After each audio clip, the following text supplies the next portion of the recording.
се вратиме назад у подкастите што ги снимаме со ние младите. Палто Костадин што дојде како представник од новата екипа на Дуња.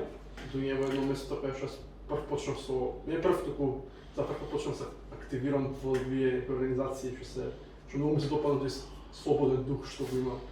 Кажи ми, што се дешава со Дуња моментално? Веќе одамна веќе 2-3 години не сум веќе активен. Што има, како се случува, така сте следам веќе некој време на социјалните мрежи, имаме заеднички другари, многу денес не успеале да бидат присутни од оправдани причини. Што, како успети да влезеш, како се пронајде тука, што ви се активностите? Се кажи ми сега по нешто за... Да, значи вака, ние тераме со Дуња, за време на пандемијата не сега ако имаше проблеми, па немаше какви настани. Да. Лани, например, организиравме единствено некои донацијски акции за облека за храна вамо таму. Сега е година почнуваме Организацијата активноста за облека беше да се донесе стара облека за да може да се донира кај тие што нема. Така беше нешто? И за храна имаше исто така. Спремавме пакети, такви работи. Да се покаже, нели, солидарен дух, особено за време на пандемијата, кога нели некои не може да идат на работа, нема средства. Мислам, тоа секогаш е така, ама особено за време на пандемијата беше нели ептено Дуња секогаш била досетлива и била авангарда во своите активности. Таа е зборот за моје време, зашто тука некаде сме генерација и ти. Кога беше ладна зима, кога беше премногу, беше сурова дури, ние пред 4 години мислам дека организиравме активност за вдомување на бездомници, нивно социализирање во општеството. И тогаш имавме многу добар одзив и во јавноста и навистина помагавме и успеавме да му помогнеме на еден човек спасе, кој што беше со скршена нога, па тука се активира многу дечки, Благоја Ставров, да ги напоменам, Марија Сапунџија, Никола Штерио, целата стара екипа во Дуња, што не знам уште колку се они активни. Тогаш имаше многу, нешто на кога никој не сакаше ништо мрдне со прст, секогаш Дуња беше во пикот, во удирава таму кај што е најпотребно. И гледам дека до ден денес уште се активирате од такви активности и сакам и јас се вратам полека. Па да, мислам, тоа е целта на Дуња, да биде како... Волонтерство е пред се. Да, сосема волонтерство. Мислам, солидарен простор треба да биде Дуња, каде што кој сака може да организира нели настан вамо таму. Ние што одржуваме Дуња, нели сме волонтери. Да. Мислам, Дуња треба да се одржи себе си со, да речеме, одредени финанси од настани што ги собираме, од донации, од луѓе.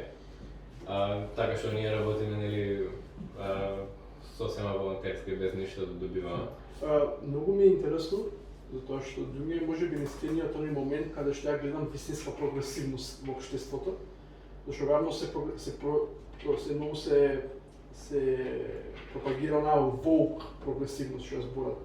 Сигурно се чува за тоа и во јавност многу се зборува за тоа, меѓутоа нема таа автентичност каде што се за еднаквост, за балансот, за ако тоа повеќе се става на некои си непотребни работи и акцент, отколку на тие вистински дека што е потребно.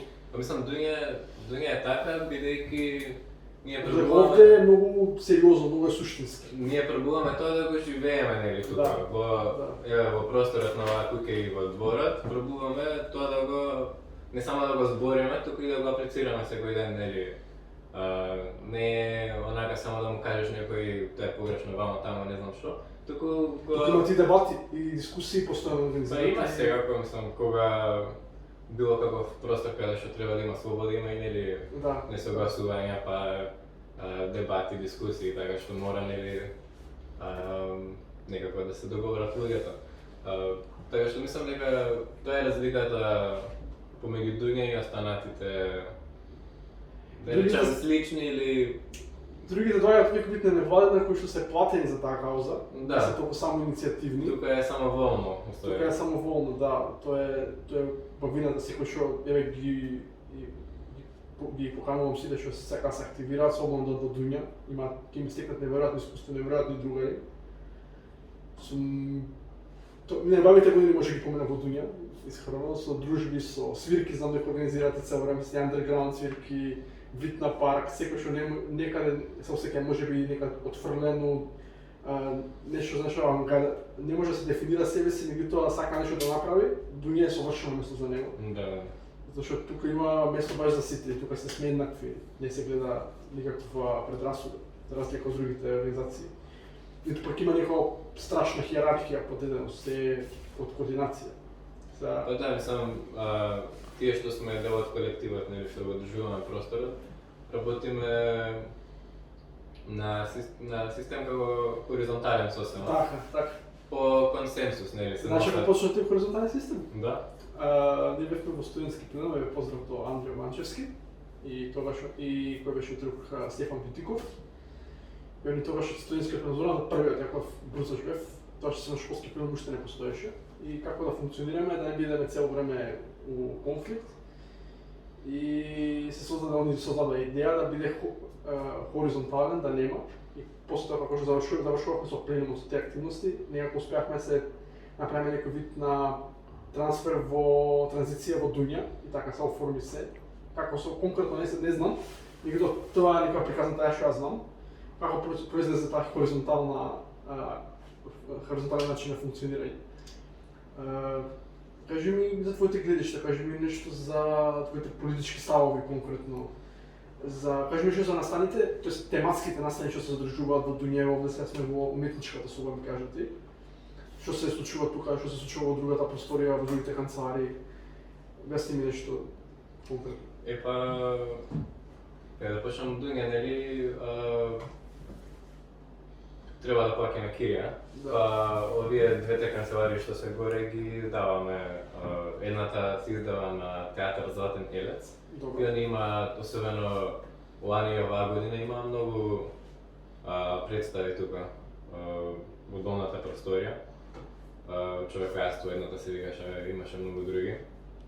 И така супер е тоа, нели, малце по уметнички аспект на Дуња. Во оваа канцеларија, например, има уметничка исто така што црта и така ствари, карикатура мъка има версија. И така, ние настани што организираме се многу различен карактер, нели, како што споменав преска, има донаторски акции, ама главно се фокусираме на така пошироки настани. Например, вчера имаше дискусија за Extinction Rebellion, што е како климатско движење. Пред малку имаше исто така, пред еден месец, Queer Bund, што беше како во паралела на Скопје Прайд, само пробувавме да бидеме по автентични, по антисистемски, нели, да го Што точно го разликуваше Queer Bund-от од Скопје Прайдот? На Скопје Прайд, например, сите може да се видат дека таму има, нели, луѓе од валјачката партија. Да, имаше на Скопје Прайд имаше едно девојче со транспарент, пишуваше оваа влада не ги прифаќа правата на геј заедницата затоа што се премногу стрейт. А да не се чекува да бидат царски. А да не. What the fuck?